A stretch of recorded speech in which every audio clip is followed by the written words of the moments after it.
Hey, what's up, everyone? Morey Croson here, and today we're going to be breaking down the new world champion, Lyles 9.83. Really a great time and something that a lot of people say they're surprised of. I'm definitely not surprised of it. I know he's been working hard. This has been something he's been talking about for a while, and he achieved it. And we'll go right into the breakdown here. Again, don't want to waste your guys' time. I know time is money here. Let's go ahead and get right into it. The big surprise, I think, definitely for the weekend is just that in this field, we don't have the reigning world champion for Fred Curley. Definitely didn't expect that to happen.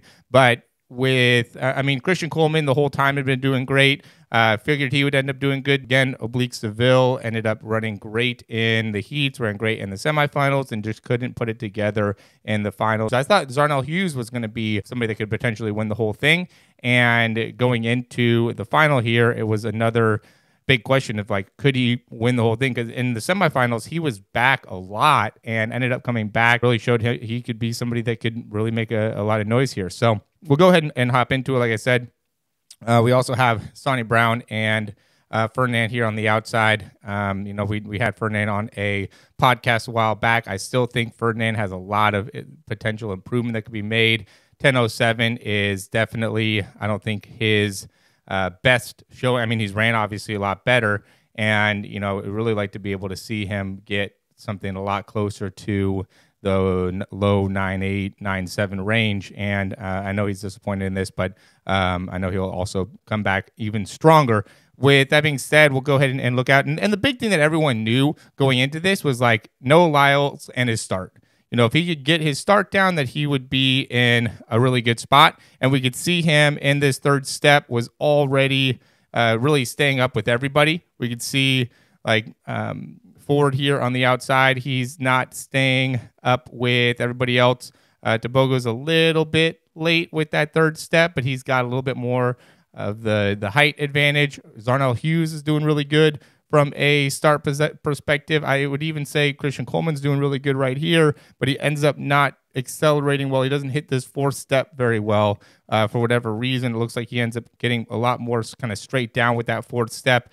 Fifth step was able to make it up, but ended up getting out of his drive phase a little bit earlier. That left leg in general looks like he's just not striking the ground well with that left leg. I know we want to mostly focus on Noah Lyles here, but I also want to be able to show some of the flaws that we're seeing, right? I think it helps to be able to see just in general, what's going on within the race to make it so now from a training perspective, we could look into what can get better, right? I think Noah Lyles did a really, really good job here of being able to take those first few steps and be very efficient with those first few steps and allow him to be able to get into his top speed very effectively. He was very patient through here. For instance, Oblique Seville, he got into his top speed positioning a lot earlier, a lot sooner, right? And this is one of the things that we talk about, right? This is where that experience that Noah Lyles has is such a huge advantage when it comes to this. He's had plenty of heats. He's had plenty of semifinals, plenty of finals. He knows what is going to be expected of him, and the moment doesn't end up being too big for him. And so the more time, and that's why Tabogo is really impressive, because he's only 20 years old and he's running 9.88, coming in second in the World Championships. Really, that final finish was crazy, but he was in the Olympics. He's doing such a great job for such a young athlete, and so he's definitely going to be the future for the sport, because it's just very rare to have that much poise at such a young age. And so we see Noah Lyles here doing a great job. And this is what's so important, is we have to be able to get great frontside mechanics. When we're starting, when we're in that drive phase, it's not as much about how well we can, do anything else other than just building that frontside mechanics, right? That's really the most important. Yeah, we want to have great foot contact time. We want to have great spine position. We want to have great arm range of motion, but that all goes into the overall goal, which is to be able to get the great frontside mechanics. If we're not using the arms properly, then we're not going to be able to get great frontside mechanics. If we're spending too much time on the ground, we're not going to be able to get great frontside mechanics, great foot contact. Right, and that's what we have to be able to do here. Again, really all of these guys at this stage are looking really, really good. The only person I would say is Oblique Seville, right, and even Omanyala. Both of them are out of their drive phase too early, right, especially with how far back Omanyala's hips are, right? So what we're seeing is Christian Coleman here. We could see these guys' hips are in very similar positions. The difference is we're seeing a lot more of an upright position with Omanyala in comparison to Christian Coleman, who is a lot more downward in his body position. So he's still driving. Okay, same with Tebogo. Tebogo is out, in my opinion, too upright too early. Okay, Zarnell Hughes is doing a good job driving. Even Sonny Brown, I think, is doing a good job staying in his drive phase. Obviously, Noah Lyles, too. Noah Lyles is starting to get out of his drive phase now, starting to get to his top speed, and about the same time as Zarnell Hughes is. Both of them doing very, very good job being patient, letting the smaller, kind of quicker guys get out on them, and know that in the end, they'll be able to catch them. Right, and that's exactly what they ended up doing. We could see Oblique Seville, because again, he got out of that drive phase so early and got to his top speed, he was very easily caught. This is not what we saw him do going into the finals. He was doing a really good job staying patient, getting into his top speed, and then would finish from there. Now, all of a sudden, he gets excited. He pops up early. Just the fact that Noah Lyles stayed pretty even with them. I'm sure Noah Lyles said he was saying, I know he has a lot of confidence in his top speed. I think right now, I mean, it's a tough comparison, but I would say Noah Lyles, Zarnell Hughes, Fred Curley, those three guys are, when it comes to top speed, amongst the fastest in the world. Can maybe put Tebogo in there as well, but Tebogo just does a really, really good job of continuing to just stay with Christian Coleman, right? He does a good job at the beginning of having a pretty good start, making sure that he is in the same kind of area code as Christian Coleman, really put a big focus on his start, and because of that, he was able to finish really well. I think if he would have ran his race even a little bit better, right? And I think that's what comes with your experience, is you start to be able to understand how to run your race. What is your race?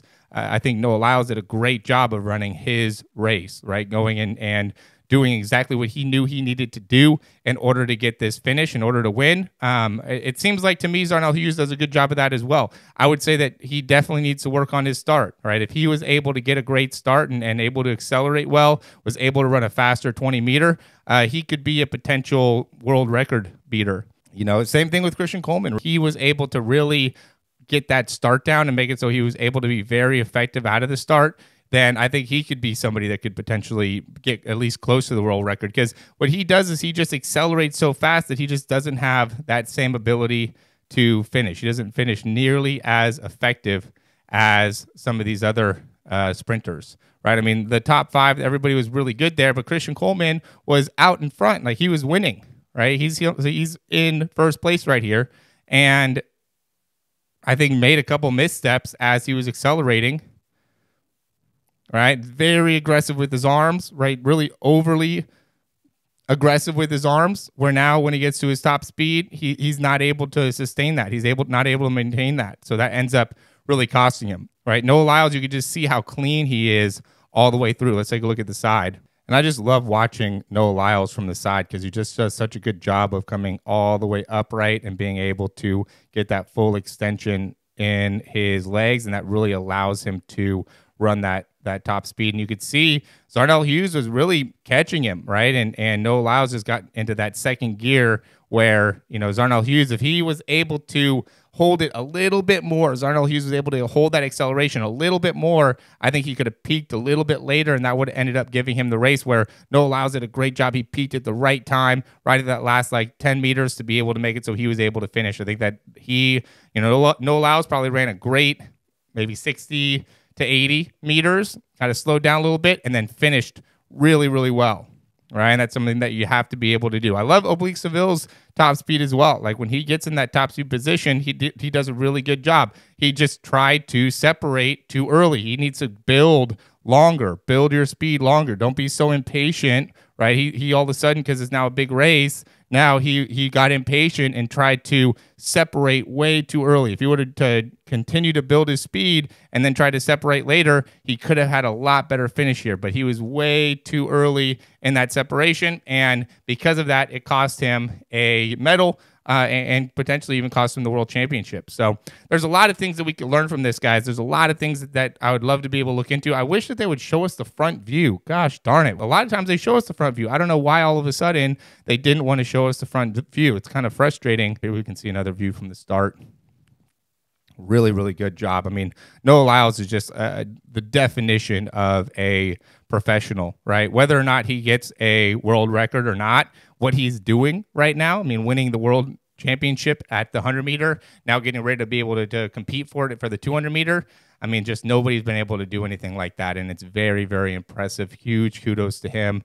It's awesome to be able to watch and follow. I know we've been following him for a while. We've been talking about how great his mechanics are for a long time. And we've also been talking about how he can work on his start. So the fact that he was able to implement that, get quicker foot contact time, maintain that range. I mean, we've been seeing that even in the 60. He did a great job against Trayvon Bromell in the 60 earlier this year. So he was definitely somebody that, to me, go and win this. And obviously, Fred Curley not being in this race helped him, right? Because Fred Curley seemed to kind of have his number a little bit, but it is what it is. We see who makes it to the finals. The competition right now is insane when it comes to the men's 100 meter. There's a lot of great guys that, I mean, Simbine was number 2 in the world and ended up not getting through the semifinals because of a false start. So the fact Fred Curley didn't make it, the fact that Simbine is not in here.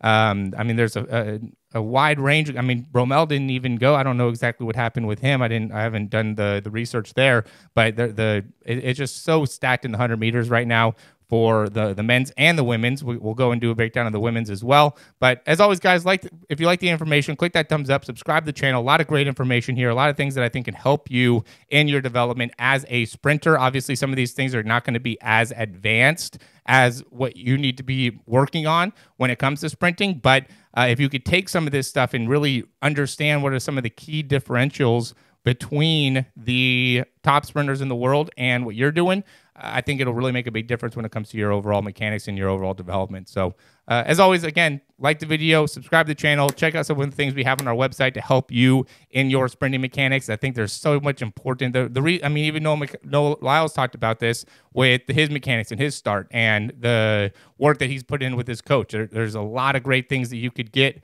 a lot of great benefits, a lot of great improvements you can get when you have a coach that will really focus on the biomechanics behind your running, especially if you're having a plateau, you're having a hard time getting through a certain number. I have a guy that I talked to on Zoom earlier. He's not as fast, but he was running, like a 118, 119 in 10-meter fly or 10-yard fly, and we got down to 104. 103 and on a pretty consistent basis, and that was in the course of like 2 months. I mean, really, it was all mechanics. There's a couple drills that I gave him to do in the gym, but that was even to work on his mechanics. So a lot of you guys are strong enough. A lot of you guys have the right amount of power. A lot of you guys are putting the work in the gym. Now it's time to get the results on the track. The best way to do that is to really put a focus on the mechanics. Check out what we have available on our website to be able to help you out with that. As always, thanks for watching, and we'll talk to you soon.